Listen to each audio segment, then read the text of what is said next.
These are creepy TikToks that will make you rethink your whole reality. Yeah. Is anybody there? No. Who's there? Doctor.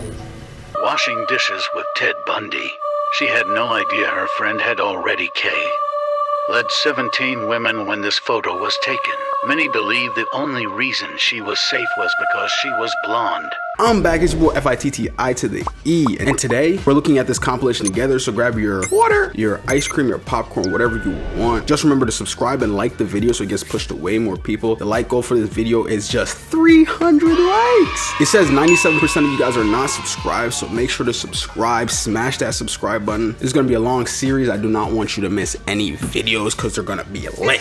If you like my chain, just remember 99% of these chains are free. So if you want to buy some, check the link down below. Japanese yokai, Dorotabo, the muddy monk. Dorotabo are spirits of old men who toil hard on their rice fields. They appear as one-eyed with 3 fingernails rising up from the mud at night. The Dorotabo are spirits of vengeance and rage. They roam the overgrown fields calling out in a mournful, "Give me back my rice field." The Dorotabo continue haunting until the wasteful owners change their ways or give and flee. This girl was found frozen in ice after 6 hours, but what happened next shocked everyone and left doctors speechless. Jean Hillard was driving home during a blizzard in Minnesota when her car skidded into a ditch. Her friend lived nearby, so she started walking. It was negative 30 degrees Fahrenheit outside and the wind was blowing into her face. She reached her friend's driveway but just couldn't go any further, and just 15 feet from his door she collapsed on the ground. She was in the snow for 6 hours and turned into a human icicle. Her friend came out and saw her like this, frozen and ghost-like. At the hospital, she was so frozen doctors couldn't even open her mouth to put a thermometer. Her skin was so hard that a needle broke when they tried to put it in her. The doctors then decided to put warm packs of water around her body. And in just 6 hours with no amputations and no brain damage, she was conscious and speaking with her family. Yo, that's good for her, bro. First I was like, nah, she's done. Hypothermia got her. But nah, after 6 hours, she was chilling. That's fire. But you know she was freezing solid. They tried to stick an injection in her and put the thing in her mouth and it wasn't budging. I wonder how she felt during that situation. Creepy facts you didn't know about the Philippines. If you hear a knock on the door around 12 a.m., don't you dare open it. Ignore it and go back to sleep.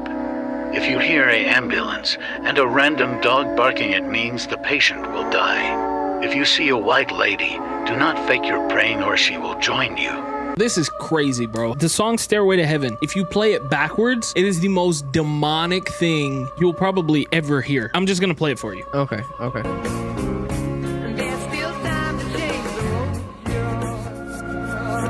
This is it backwards.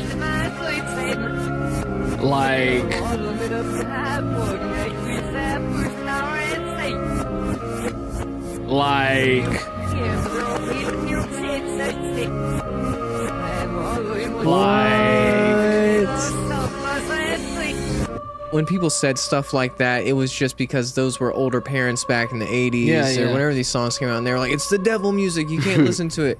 So they're just like making up stuff like that. I've never actually heard that before. That blows my mind. There's no way that by accident on a song called Stairway to Heaven, you're spewing the most satanic things backwards. And then if you read the lyrics, a lot of the song doesn't make any sense forward. Really? It seems as if they like figured out what words backwards sounded like what in order to like make it. I mean, I get that, but like, why would they realistically want to make the song backwards? Just what are they gonna do? Go to their Illuminati ritual and be like, listen to my song backward, that shit slap. We need to talk about the poem that kills you if you never read this out loud. Taminos Hell was written by a boy in Japan whose parents were really strict. And once Tamino wrote this poem, which included some pretty terrifying details, his parents locked him in a cellar and refused to give him any food as punishment. Eventually, Tamino passed away in the cellar, hungry, in the dark, and alone. So it's said that Tamino's spirit now haunts this poem, and anyone who reads it out loud will be cursed, with the same feelings of helplessness and despair that Tamino once felt, and also extremely bad luck, including accidents, sudden illness, or even loss of their voice. In 1974, a director actually created a movie inspired by Taminos Hell, and unfortunately a few years later he succumbed to liver failure. One girl was in college when she came across this poem, and her friends dared her to read it out loud. Within 1 week she passed away mysteriously. Maybe these tragedies have nothing to do with Tamino's curse and they're just coincidences. is. Or maybe the spirit of Tamino still lives inside this poem. Let me know if you're brave enough to read this and follow for more. Not gonna lie, your parents locking you in a basement and giving you no food has to be one of the most cruelest things you could do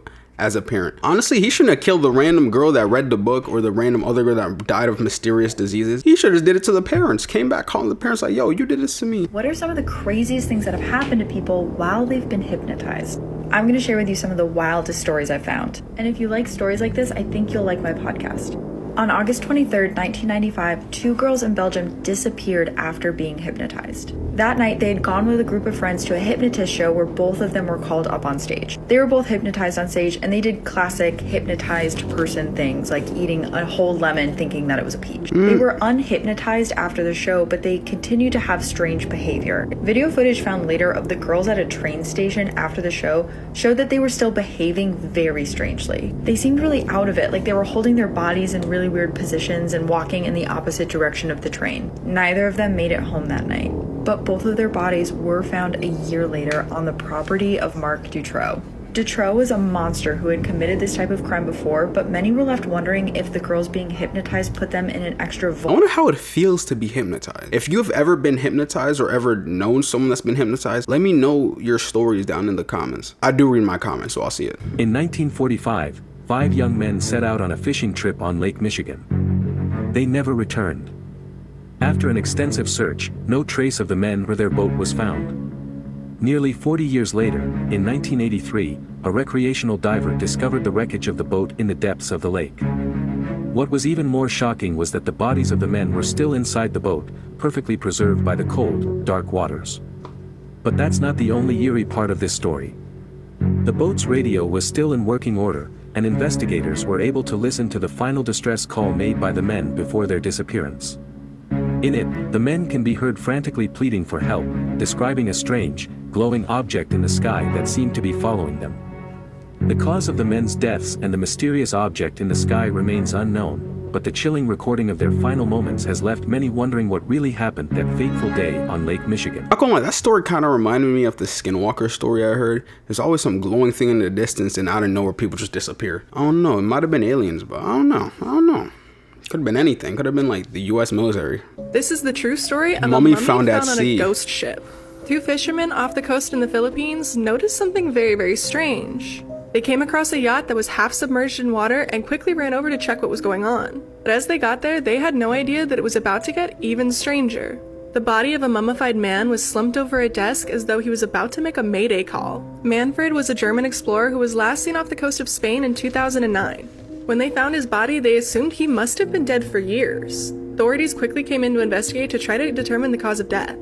They found that no foul play had occurred, and he'd actually died, unfortunately, of a heart attack.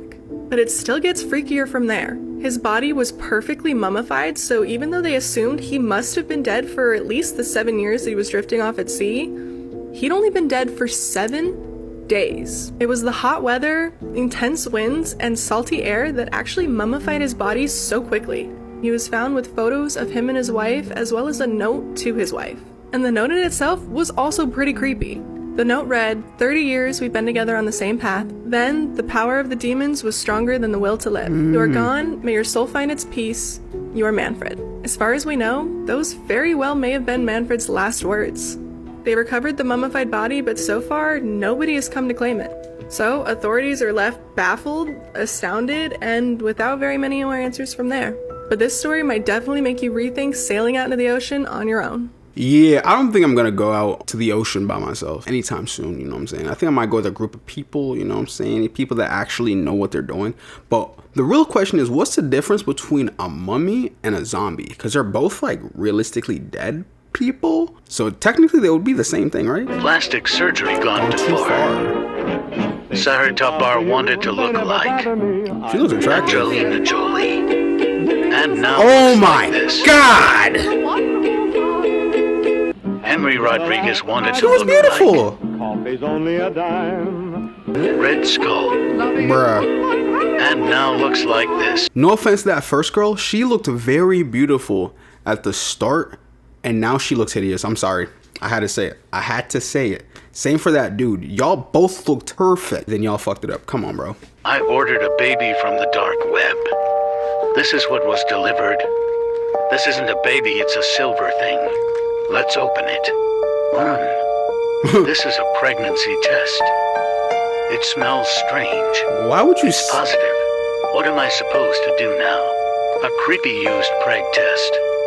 Bro, why would you smell it? Why would you smell it? Imagine it had some toxic chemicals and he just died like 3 minutes later. Let's talk about the lore behind the most disturbing common enemy in the Resident Evil franchise.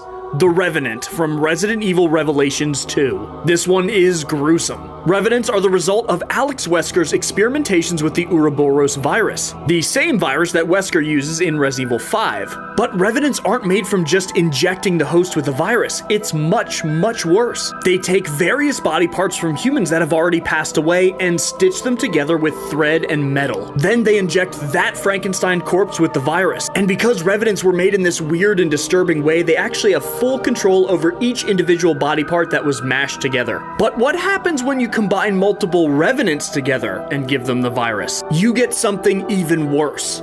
A Durga. I really think Alex Wesker made some of the most disturbing BOWs in the franchise's history. Of the scariest lockdown photos I have ever seen in my life. On April 16th, 2010, in Newcastle High School, they went into a lockdown procedure. Somebody comes over the intercom and they say that there are reports of a dangerous individual who's inside the school. When this happens, Angela Germain just stays in place. She stays in the girls' bathroom and she ends up sending this blurry photo to her friend Kelly. And she's like, I've got to stay in here, oh my god. What she didn't realize was that when she sent that picture, in the dimmed emergency lights of that bathroom, she had captured the intruder. He was hiding behind the end stall. But by the time her friend even notices the face and tells teachers and police and they get to the bathroom, Angela was found stabbed more than 15 times, having later succumbed to those injuries. Because of Angela's final photo and 2 other witnesses in the school, they do make a composite sketch, but they would never find this person. The only thing that we have left is the Bro, why would you stab her though? Like, I get she took a picture and all that, but like, come on bro, just get it moving. I mean, I don't even know people's like intentions behind school shootings or school stabbings. It's just sad. It's just really sad. Nikola Tesla really know the secret behind the pyramids? According to Tesla, the pyramids were more than just ancient tombs or architectural marvels. He believed that they held a hidden power, a mysterious energy source waiting to be unlocked. Tesla speculated that the pyramids were designed to harness and transmit wireless energy, tapping into the Earth's natural electromagnetic field. In his view, these majestic structures acted as gigantic power plants, capable of transmitting energy across vast distances. Imagine a world where electricity flowed freely, wirelessly, without the need for cumbersome cables or grids. Tesla envisioned a future where the pyramid's technology could be harnessed, revolutionizing the way we power our world. While Tesla's theory remains speculative, it challenges us to think beyond conventional wisdom. It sparks curiosity and invites us to explore the mysteries of the past.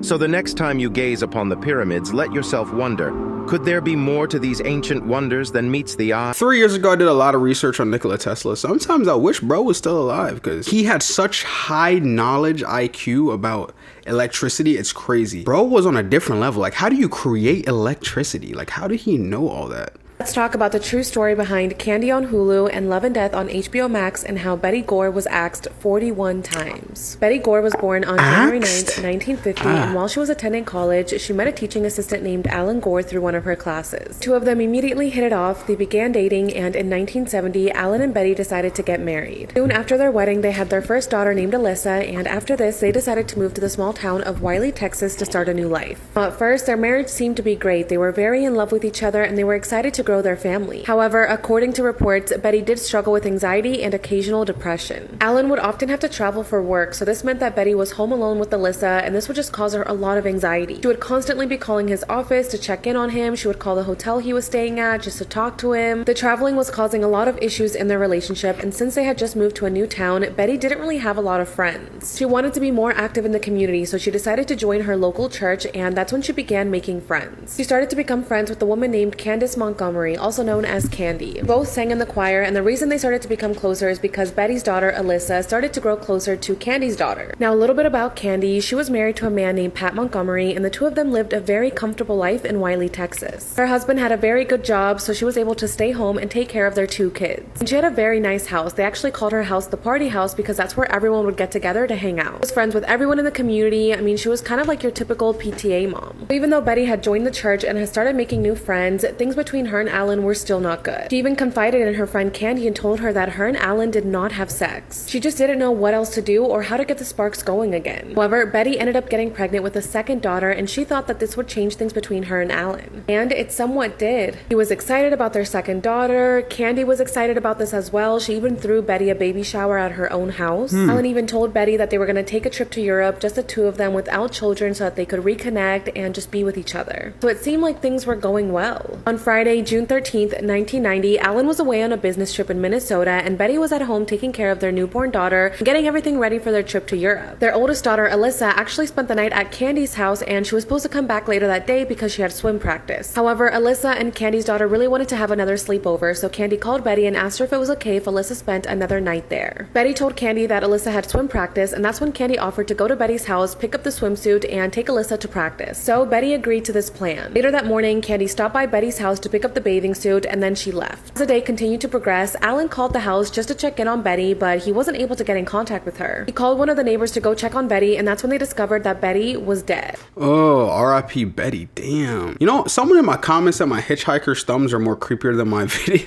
Let's talk about this picture. This is why if I ever have kids, I'll never let them use the bathroom alone. A 7-year-old girl and her mom were headed to Target, and she was getting some clothes for school. Her mom also wanted to grab some snacks for movie night. So while her mom went to go grab popcorn and other snacks, she told her daughter to go pick out clothes for school. When her daughter finally finished and picked out the clothes, she went up to her mom and said something strange happened. A sad pale lady had came up to her, telling her that she wished she could have her own daughter that looked just like her. The mom, who thought the daughter was just joking around, laughed it off and said, "Let's go." While heading to the register, the daughter shook her mom and said, "That's the lady who told me she wanted a daughter just like me," pointing at a mannequin. The mom laughed, thinking the daughter was still being silly. You know how kids have wild imaginations, always playing around. While at the register, the daughter had to go to the bathroom, so the mom told her to hurry up. It was only a couple hours down, by the way. While in the bathroom, the daughter texted the mom saying the pale lady's in here who wanted a daughter. The mom, trying to get in a rush back home to her other kids, said, "Hurry up, we have to go. Stop playing around." 10 minutes later, and the daughter never came out. The mother, who was waiting outside the bathroom at this time, rushes in the bathroom to see what the heck is going on. The daughter was nowhere to be found. She even checked the stalls to see if her daughter was hiding, standing on a toilet or something. On one of the stalls, she found her daughter's cell phone on the floor. By the way, if you made it this far in the video, comment down below your favorite fruit. Mine is mangoes. When she checked her phone, this was the last image found in it. Police still to this day have no explanation on what happened to that little girl. Did they both go down the drain? Like, if the mom's standing outside the bathroom, there's no way they could have just left, unless there's like a window or they go down like the sewer system or something. What do y'all think happened? Because it's like, what? Washing dishes with Ted Bundy. She had no idea her friend had already led 17 women when this photo was taken. Let's enhance it with sharp AI. Many believe the only reason she was safe was because she was blonde, and Ted Bundy targeted brunettes, as they reminded him of his ex-girlfriend. He reportedly thought about Mert 3 or 24/7s, so even at a birthday party with a smile on his face, are his eyes revealing? Yeah, bro, I'm not even gonna lie. Ted Bundy is kind of creepy. But he's also kind of weird, because why are you only killing women, bro? Like, I don't know, bro was weird. RIP to the victims that he killed, but I don't know, bro. People like that are just interesting to me. This is why you don't want to go out in the woods alone at night. Skinwalker. Reddit user Hellraiser K says that he lives on a 13-acre property in rural farmlands. He says that he lives on the same property as his parents, and that they converted one of the farmhouses into their house in the backyard. The thing about where he lives, though, is that while he lives in a wide clearing, beyond that clearing, they're surrounded by woods on 3 sides. Needless to say, they don't get many visitors out there. He says that from the time that they moved into the house about a year ago, there's been some occasions where they get this inexplicable feeling of fear and terror. He says that he's been in the woods his whole life, but for some reason, the woods in this area are different In every other place he's lived, the woods are like home. But here, he feels as if he's trespassing on someone else's home. He goes on to say that the other night, he was walking his dog pretty late. It was around 11 p.m., so it was pitch black outside. The only thing that was casting light were the floodlights coming from his house. All of a sudden, he heard a sound that sounded similar to an owl's hoot. The thing about this sound, though, was that it almost sounded like a person imitating an owl.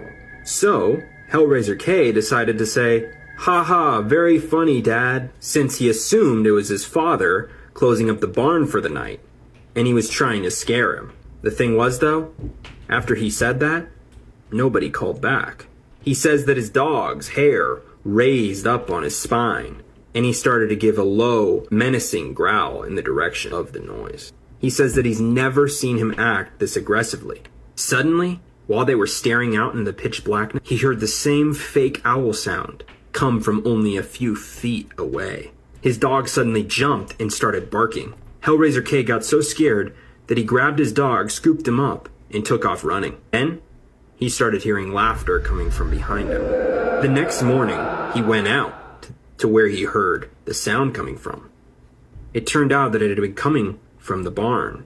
But upon examination, the barn doors were broken off the side and were swung past each other the wrong direction, and there was no signs of any intruder. Hellraiser K says that he has no idea what it was that was making that noise, but that it had to be pretty strong to break those doors. What do you think this was? Someone trespassing on his property, playing a prank on him? Or could this have been something else? Maybe a skinwalker? You know, that's interesting. I'm just thinking to myself, why bro got a lynch rope at his crib complex place? Look at this. Why is there's literally a rope right there. Like, who's bro hanging? If I'm also being for real, I also did a video on skinwalkers a long time ago. This is like a story time video, and it's gonna pop up right here. Do you think there's anyone there just now? Yeah, I do. Who the hell is speaking? Who's that?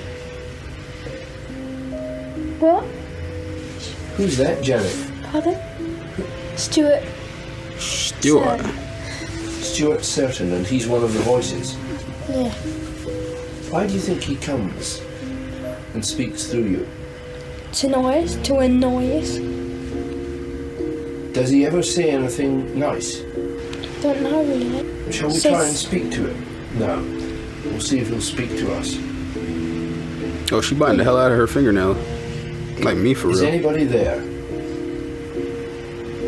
No. Who's there? Doctor Doctor who? Goose Chaser's here.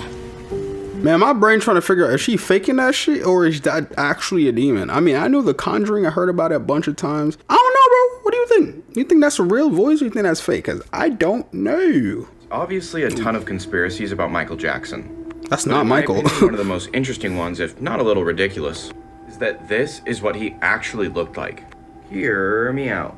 On January 27th, 1984, Michael Jackson was shooting a Pepsi commercial at LA's Shrine Auditorium. Everything was going great until the 6th take when the pyrotechnics malfunctioned, causing his head to be engulfed by a fireball on camera in front of 3,000 fans. Now, he likely couldn't feel it at first, but as he made his way down the stairs onto the stage, it didn't take long for the stagehands to realize he was on fire. Aaron Faye, his hair and makeup artist at the time, said, quote, "This was someone I knew and he was on fire. By the time I got to him, all of his hair was gone and there was smoke coming out of his head." According to the hospital, Michael suffered 2nd and 3rd degree burns across his head and face. In 1992, the music video director that was filming his tour, Rudy Dolezal, was told that Jackson refused to appear on camera on days that he wasn't performing because on those days he didn't have a nose. Rudy went on to tell the New York Post that Jackson needed a prosthetic nose that took hours to put on using makeup and putty. In 2002, rumors were running rampant in the tabloids that what was left of Jackson's nose cartilage had completely collapsed. So what's the conspiracy, man? I couldn't figure out what it was used for, but there is footage of Michael Jackson being made up to look like an old man using makeup and prosthetics, and it's very convincing.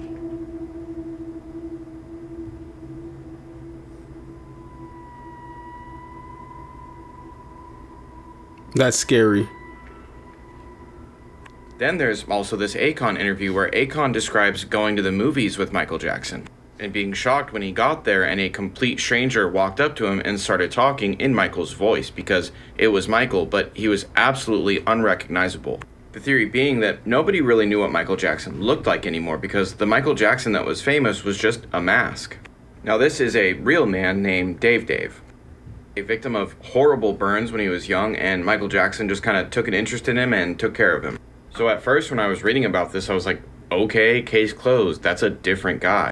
But the theory points out that Dave suddenly became a lot more public and his appearance kind of changed after Michael Jackson's death, insinuating that Jackson didn't pass away in 2009 but instead resumed living under various assumed identities, easily fooling the world because nobody had really known what he looked like since the 80s.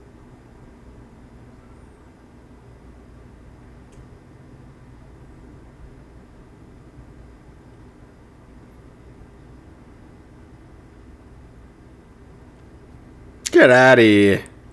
Michael Jackson is not Dave. Let's be real for a second. If Michael Jackson was actually Dave and he's trying to escape the spotlight, why would he come back into the spotlight and pursue a new character? Like, yeah, you know, like come on, bro, don't be like that. It is crazy though to me that at least we now know that money cannot buy you a body. From the plastic surgery ones we saw, the Michael Jackson one, these are people that use money to try to buy them a body, and it didn't work out. It worked out terrible. I'm sorry, Michael Jackson was a black male. He looked good. I know he didn't like his nose because of his dad, but he was, I'm not gay, but he was an attractive looking dude. And then he got all this surgery and stuff. I mean, he became like kind of odd looking, I'm not gonna lie. Same for the people with the plastic surgery that we saw earlier. But anyways, if you liked the video, please like the video. Remember that these chains are free for a limited time only. Check the link down below. Love you. Thank you for watching this video.